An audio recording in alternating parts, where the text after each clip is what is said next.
back to my channel. Long time no see, but today I'm going to share with you some of my favorite keto go-to like snacks and like crunchy, delicious treats. So like always, I always film my keto intros on my iPhone because I feel like it's more casual that way. So today I'm going to show you how to make some almond butter like Reese cups. I'm also going to show you how to make this type of granola that I love and like a 7-layer cookie like pie dish thing. I don't know, super delicious. For me, if I'm going to do keto, I have to have sweets. If I'm going to do any dessert, I have to have sweets because I love sweets. I love sweets, and I love sweets that have texture and just lots of going on to them. So ever since I started the keto diet, that's something that I loved about it was adaptable to my lifestyle. The fact that I was able to make sweet treats and still have them while still being on keto was really easy for me, which is what's helped me stay at my 30 pounds. 2019 is going to be my year, and I plan to get down to my goal weight. So I'm going to bring you along with my journey. I'm going to probably film like little workout clips and things like that for you guys just to bring you along with you because I thought it'd be something that I would like to see, like tracking everything, as well as something that I just want to do for you guys to be able to see and follow along with me. So in today's video, we're going to kick off the first video of 2019 with some of my favorite keto treats. So if you want to see what they are, then just please keep on watching. The first recipe I'm going to make is keto Reese peanut butter cups with a twist. I have a huge sweet tooth, so making sweets like this is going to be something that's going to keep me on track as much as I possibly can. So what I'm first going to do is I'm going to start by creating a double boiler on the stove.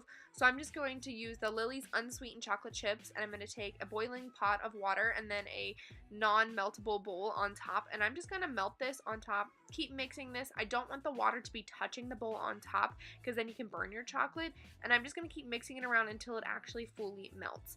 So now we get to the more tricky part. It's only tricky just because I really couldn't figure out how to fill these properly. So these are just silicone cupcake molds, and I'm just going to put a little bit of spoonful of chocolate in the bottom of all of them and kind of just mix it around so it gets around the edges and the cups. I ended up just moving it around and then smoothing it with a spoon a bit, and that really helped me get my desired feel for it.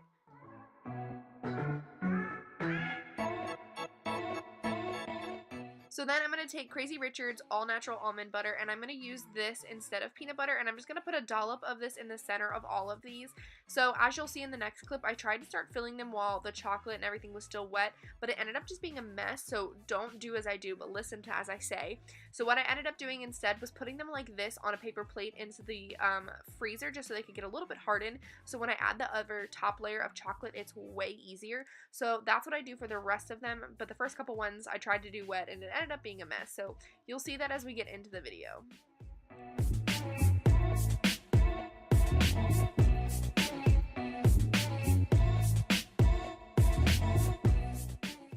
Then just to add a little bit more crunch, I'm going to take some peanuts and just crunch them up and make sure they're all chunked up and just cut up really nicely. And I'm just going to honestly top these on top of the Reese cups. Super simple. And then I'm going to put them into the freezer until they're solid. It only took about like 30 minutes, but I did keep these in the fridge after the fact. So I popped them all out and put them in a plastic bag and kept them in the fridge so they'd still be super crunchy, but the almond butter doesn't freeze all the way, so it's super creamy on the inside. So these are super delicious, and these were a quick like pick-me-up when I needed it. I don't have the exact macros and everything for this, but I will put all the recipes down below in the description bar for you guys to follow.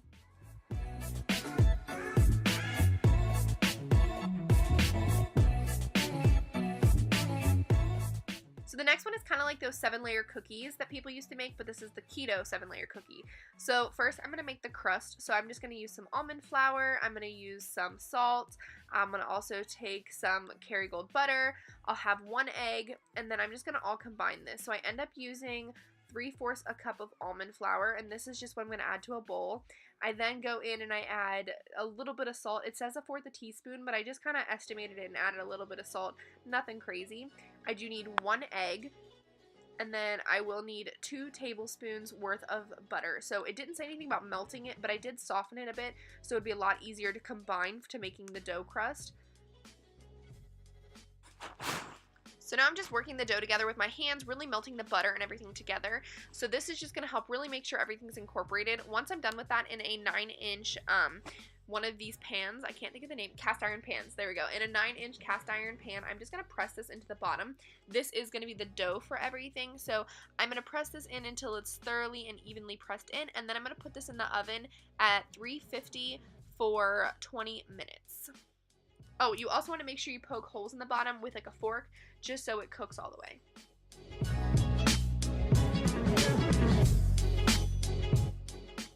So while that's baking, I'm going to work on the condensed milk. So for this, I'm going to take a half a cup of unsalted butter. I'm then going to add half a cup of heavy cream, a half a cup of Swerve brown sugar because it's unsweetened brown sugar, and then I'm going to add 1 teaspoon of vanilla extract, and then a pinch of salt. And I'm just going to let this boil on the stove. Once it becomes to a boil, you then want to let it boil for 5 minutes, stirring in between. So what I just added now is going to be the mixture. So this is just a mixture of some Lily's dark chocolate chips, some shredded coconut, some pecan pieces, and some almonds that I kind of cut up roughly. And I'm going to put that on top of the crust while the cooling dries. So once it is already boiled for 5 minutes, I'm going to let it cool for 5 minutes, and then I'm just going to pour it on top and let it soak through all of the goodness. You want to make sure it coats all of the toppings like the coconut, the chocolate chips, the nuts, as much as you possibly can to make sure that everything soaks all the way through. So then you're just going to put it back in the oven for 5 to 7 minutes depending on how your oven temperatures are. And then once you have it done, you're going to let it sit from 30 to 60 minutes just so everything will be fully set. And then you just cut it up and serve it out like a pie. It's super delicious. It's really sweet, and it gives you like lots of crunch and texture. So it feels like you're having a cheat meal when you're really not. Once again, I don't have all the perfect macros for all of this, but I am going to link all of the recipes for each and single one of them in the description box down below. This is just me sharing with you some of my favorites that I like to make all the time. So even though I'm doing keto, I can have my sweets and not cheat. So the next one I'm going to make is like granola / cereal that's keto, and this is something that I love having for breakfast with a little bit of almond milk. It's super delicious. So I didn't use everything it calls for, but I am going to use some coconut, some walnuts, some chia seeds. I'm going to use some sunflower seeds. I'm going to have some almonds. I'm going to have some flax seeds, and I'm just going to add some almond flour as well, and I'm just going to start crunching all of these up. So first you're going to take the almonds, and I'm going to roughly chop them until I have a good amount. I did use 3/4 cup of almonds for this just to make sure I have a nice chunk. I didn't cut them so all the way down because I wanted them kind of chunky. So next I'm going to take 1 cup of almonds, and I'm just going to, same thing, roughly chop these so I have big enough pieces where they're crunchy, but I don't want to make them too small. I'm then going to roughly chop half a cup of sunflower seeds. These are ones that are already deshelled, so it saved me so much time and effort. But I liked these because they added a lot of salt and a lot of different texture. That's the biggest thing for me, is I want texture in all of this because I need to have texture. I'm strange. Then I'm going to add a tablespoon of flaxseed. Same thing, this is super good for your digestion.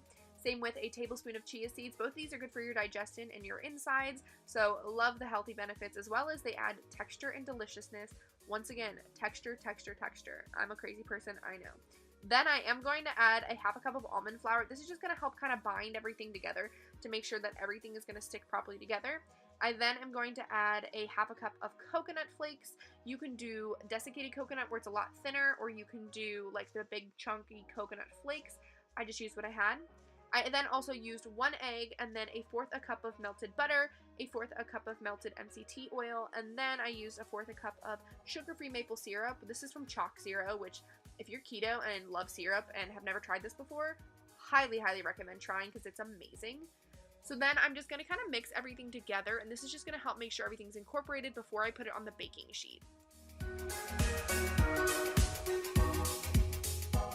So then I'm going to lay them out on a flat baking sheet, and I'm just going to lay this as thin as I can. And what I'm going to do once I have it all laid out is I'm going to bake this for 15 minutes at first. Once I do the first 15 minutes, I'm then just going to kind of mix it all up. So I'm making sure that everything is getting golden brown and not just the edges are getting burned. And then I'm going to do it for 5-minute increments. Mine only had to be done for 20 minutes at my oven at 350. My oven is pretty hot and cooks really quickly, so try it with yours. Do the 15 minutes at first, mix it up each time, and then do 5-minute increments. And then you have delicious granola. Mine only tends to last me like 2 to 3 days because I love a big bowl of cereal, but I also add cinnamon with it to add flavor. Thanks for watching, guys. I hope you enjoyed. Don't forget to give the video a big thumbs up if you did. Also subscribe if you enjoyed my video, and stay tuned because I have so much more coming for you guys in 2019. I know I slacked a lot towards the end of 2018, but 2019 is my year, and we are pursuing and ready to do bigger and better things.